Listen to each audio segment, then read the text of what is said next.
toutes et à toutes, et aujourd'hui on se retrouve pour un tuto qui va parler de comment faire un HDV4. Alors je ne dirais pas faire ni hybride ni défense parce que c'est les trois en même temps en fait, c'est moi qui l'ai créé. Voilà, donc je dis coucou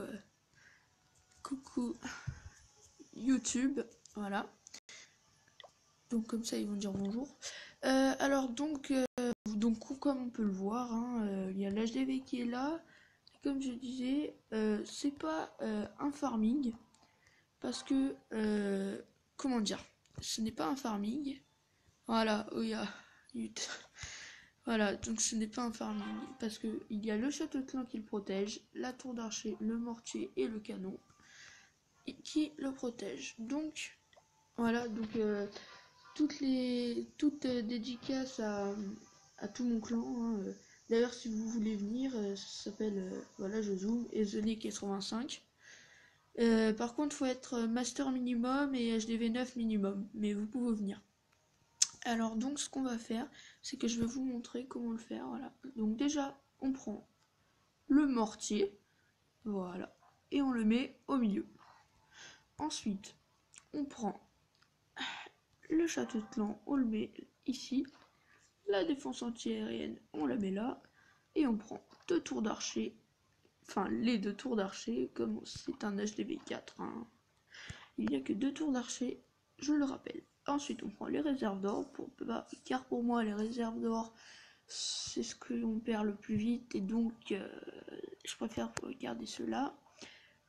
Parce que vous allez voir où sont les réserves d'élixir. Vous allez voir. C'est assez dur à expliquer. Donc voilà, donc je fais mon village tranquillement. Hop, les remparts c'est toujours le truc le plus dur à mettre. Je sais pas si vous avez remarqué. Donc ensuite qu'on a fait ça, donc j'ai intitulé le village en croix, ce village là. Voilà. Donc voilà. Donc ensuite qu'on a fait ça, on prend l'HDV. Voilà, dédicace à Soussou et tout. Je vous montrerai mon clan après avec ses stats. Donc voilà, l'HDV. Ensuite, nous prenons des remparts et au lieu de les coller à l'HDV, on décale un d'un. Voilà. Oh, désolé. Hop. On en enlève un. Hop. Voilà. Et moi, je l'ai fait comme ça. Et comme ça, en fait, quand ils vont attaquer, ils vont sûrement faire le tour. Donc en fait, moi, je fais ça comme ça. Hop. Comme ça, je mets des pièges à ressort. Comme ça, quand ils vont attaquer, ils vont se faire détruire. Et je mets deux bombes. Oups, excusez-moi, deux bombes. Donc voilà pourquoi ce village est efficace, parce qu'on met deux bombes comme ça, c'est très bien. Donc voilà. Ensuite, donc en fait la disposition des autres des bâtiments, c'est à votre goût. Donc moi personnellement, je mets le camp militaire là, l'autre l'autre camp militaire là. Voilà. Ensuite, je mets un extracteur d'élixir le plus haut pour moi. Les deux réservoirs d'élixir, c'est ça que je vous parlais tout à l'heure. Je pense que l'élixir, on en gagne suffisamment. Donc, je préfère garder l'or bien gardé. Mais l'élixir est quand même très bien gardé, puisque regardez, il y a une tour d'archer, un canon, le mortier et la défense anti-aérienne. Et bien sûr, le château de clan qui garde les réservoirs d'élixir. Donc, je trouve que c'est quand même assez bien. J'ai oublié de dire, ce village est très efficace quand il y a quand il y a des troupes dans le château de clan, parce que en fait le château de clan recouvre à peu près tout le village et du coup ça permet une efficacité très bien. Donc écoutez, après comme je disais, la disposition des bâtiments c'est à votre goût, donc voilà, moi je fais ça comme ça, mais vous pouvez les mettre autre part et tout, ça change au niveau de vos goûts. Cette histoire de dire que l'ennemi ne vienne pas. Par contre, ne mettez pas surtout devant l'HDV, comme ça ils vont croire qu'on est nul.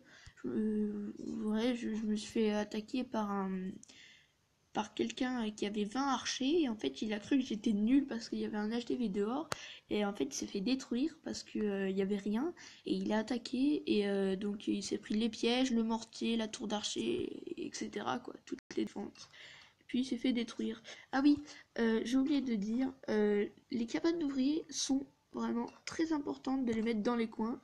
Ça fait perdre du temps à l'ennemi, voire gagner des pourcents pour nous. C'est rare qu'on gagne des pourcents, mais quand quelqu'un ne les voit pas, c'est toujours bon. Alors, donc après, il vous reste 4 remparts, comme c'est moi qui l'ai créé, ce village, hein, je répète, il est inédit. Donc voilà. Donc après, les remparts, vous les mettez où vous voulez, vous pouvez les mettre là, là, enfin... Moi, personnellement, je les mets toujours par là. Hop. Voilà. Et donc voilà. Hop. Donc c'est déjà la fin de cette vidéo, oui. Je vais vous montrer mon clan avant quand même. Regardez. En fait, moi j'ai 2 comptes. Donc Lulu, c'est moi, le titan roi, le chef adjoint. En fait, comme je suis très bon, voilà mon profil. Je fais une petite pub au passage. Donc en fait... je me donne des trous, comme vous voyez, même si je me donne un géant 6, il est maximum, puisque notre clan est il va passer niveau 7 bientôt, donc c'est très bien. Donc voilà, donc dédicace à Soussou, Destiny, Di, Rosier, Maki, Alex, Xavier, Lucas, Guillian, Nassou, Mani, Rob, Adikri, Thomas, Philippe, Nikomi, Guy, Carp, Draco Flash, Wash Canapèche, PC, Crunchy, Thomas, Jason.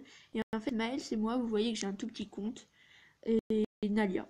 Voilà, donc dédicace à tout mon clan. Si vous voulez venir, je le répète, vous pouvez venir. Voilà, donc il y a bien la description du clan sur le côté.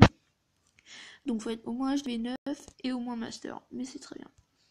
Bon, ben, c'est déjà la fin de cette vidéo. Voilà.